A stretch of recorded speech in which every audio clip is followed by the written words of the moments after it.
Today, we're talking about how you can stop wasting so much time while prepping your tabletop campaign. Your prep should be quick and efficient, like me in bed. Tonight, mortals, we're going to have ourselves a real good time. Do you feel alive? Welcome to Tabletop Sandbox, where we talk about all things TTRPG. I am a poor boy. I need no sympathy. Also known as Harrison Tar. The most important piece of advice I can give you to speed up your prepping is to prep the world and not the story. Now you may be asking, how do I do that? Good news, you're watching a video all about how. But before I tell you what you should do, let me tell you what not to do. These 3 mistakes are going to cause you unnecessary time and grief. Firstly, stop trying to plan for every eventuality. You might even get to the point where you think, okay, I've thought of every possible thing that my players might do. You're wrong, you haven't. Your players are too creative, and also there's more of them than you. They have you outnumbered. You're not going to be able to come up with every possible scenario for what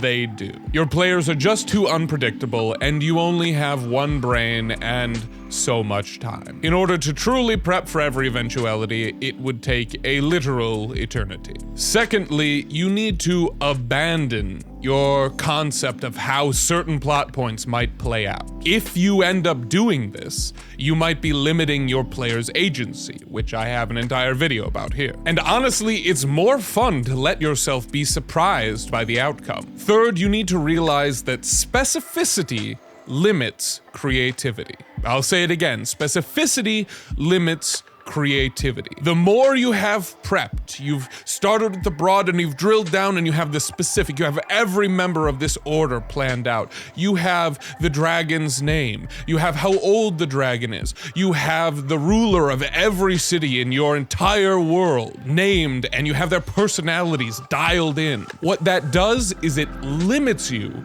from making any improvisational choices down the line in your game. It stops you from making any choices, period, down the line. If you've already prepped everything, you're way less likely to abandon this topic, this world that you've invested so much in for a cool idea that strikes your fancy on the day of, or something your player says that sparks your imagination. Oh, that's a much better idea than what I had. If you already have all the specifics planned out, it's going to be much harder for you to kill your darlings and go with this new thread. Leaving some ideas undeveloped gives you the opportunity to do what you want down the road. It gives you more freedom. Now, what should you do when prepping a campaign? Well, start with the broad strokes.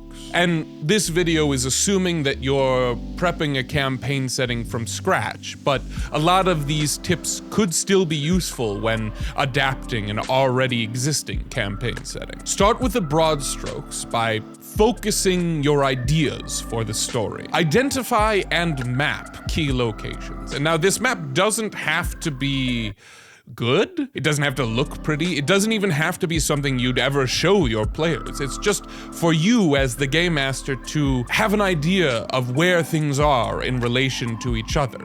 Trust me, it helps. You want to map out your starting town, significant monster lairs, major dungeons, settlements, faction headquarters, and outposts. You also want to map out where key set pieces might be. They could be landforms like a lake or a volcano. They could be supernatural structures like ruins, or something like a floating city or a pyramid that nobody knows where it came from. Or it could be as simple as biomes like a forest or a swamp. You also want to name and conceptualize your key NPCs and monsters. Start with your BBEG, your big bad evil guy. When I say BBEG, this doesn't have to be the big bad evil guy that is specifically related to your player character's stories. This just has to be the biggest, baddest, evilest guy in the world or region where your campaign is taking place. Though if you give them the option, you give them a little bit of a primer about your campaign setting, some of your players will likely write the BBEG into their backstory. You also want to name key monsters like a dragon or a vampire lord. You want to name powerful factions and their leaders and figure out what their values are. It could be the high priest at a temple. It could be the leader of the local thieves guild. It could be the classic wizard in their tower. It could even be a dryad watching over her forest. You also might want to include potential rivals for your player characters. This is not necessary, and you only really want to lean into these rivals if the players kind of take a liking, or rather a disliking, to them. But that's a good option to have on the table when prepping your world. Now that you've established the key players in your world, start coming up with how they're related to each other. Is there a faction already opposed to the BBEG, like a order of vampire like an order of vampire hunters based in the temple who have the goal of slaying the vampire lord? Do the dryad and the wizard in his tower work together, or does the dryad despise and want to destroy the wizard for the way he uses magic to corrupt nature? Does the Thieves Guild have a plan to heist the dragon's hoard? Have they already started and the dragon is very upset about this? Now, I know this sounds like a lot of work, and it can be, but you're only coming up with the surface details to start. Mostly just place and people names. And trust me, doing this prep, this work of ideas beforehand, will make future prep almost do itself. Establishing connections between the players in your world also makes this world feel like a real lived-in world with moving parts that don't depend on your players to walk in and activate the quest line. It also makes it very easy to seed quest lines. Wherever your players start on the map or decide to go, they get directed to somewhere else by the relationships between these factions or monsters or characters and the other ones. I find that the process of generating ideas takes the longest in my prep. I sit there for 30 minutes and then I write a page, but it's the thinking, the coming up with concepts, intermingling everything together. That is what takes me the most time. And I work on that even when I'm not sitting in front of my laptop. By preparing all these key players and their relationships to each other beforehand, you're setting yourself up for success. You've done all the hard work already, and now you just need to fill in the obvious details. Now, once you start playing, especially if you have a weekly game, it can be easy to get caught up in what feels like important details, but are really unnecessary specifics, or fixations that you have as a game master. It can be easy to get bogged down in every little detail of the game. A helpful step is just to do a little bit of mental preparation before you start your actual preparation. Decide in your mind what is necessary for you to get done when prepping, and what could be extra if you have time. Here are a few tips to avoid spending time on prep that you don't need. When it comes to NPCs, prep their motivations, not their actions. Take a step back, look at this character's beliefs, their goals, maybe even their moral compass, and that will allow you, in any given situation, to make a decision based on what you know about that NPC, rather than having to plan out every eventuality of what they might do. You also need to realize that everything you've given a name to doesn't need to be fully fleshed out. If it's going to take even a few days of travel to get somewhere, you don't need to have everything ready for that. You can throw some random encounters in the way and at least give yourself another week to prep that settlement. Also, if your players ask about that beforehand, there's this great trick that you can do as a game master where you play off ignorance, your own ignorance, as mystery. No one knows. Or you'd have to find someone really knowledgeable to tell you about that place. What your players don't know can't hurt them.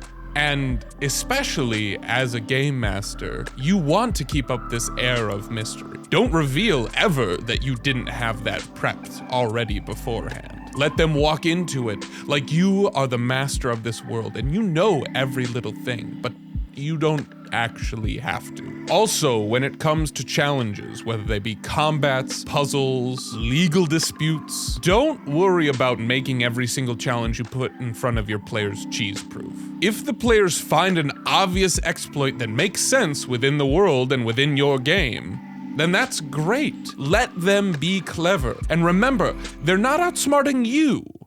they're outsmarting the NPCs who set that trap, or the politicians who tried to lure them into this diplomatic arrangement that's taking advantage of them. A great way I've heard monsters in TTRPGs described, and it can also be applied to any challenge you put in front of your players, is that they are arrows in a quiver. You're not going to hit the target with every single arrow that you fire, but if one hits and does a little damage, then it did its job. Not every monster's job is to kill the players. Not every situation is meant to kerfuddle their minds. The players want to feel like heroes. So every once in a while, or even about 50% of the time, if they run into a situation where they absolutely destroy the monsters, or they outsmart the villains, that's good.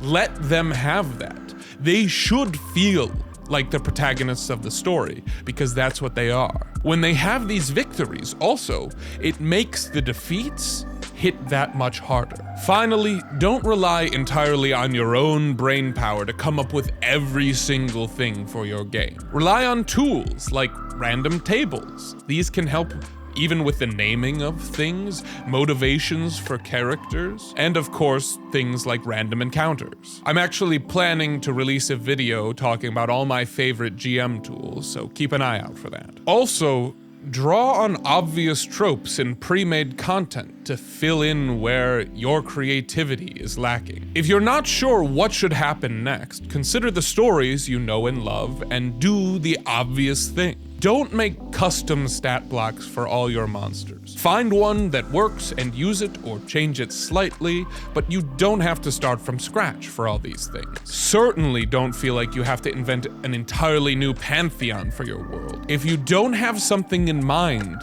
for it, then use something that's already been created. There's lots of incredible resources that you're shooting yourself in the foot if you ignore. I actually have a video about embracing the things that you love in media that have already been created, which you can check out here. If you'd like me to make a video going into the specifics of how I prepped a campaign setting for a game of Dungeon World, let me know in the comments below. And with that, another video bites the dust. But don't stop me now, mortals. Click here to learn why you should think twice before adding the classical smorgasbord of fantasy races to your game. Good night, mortals.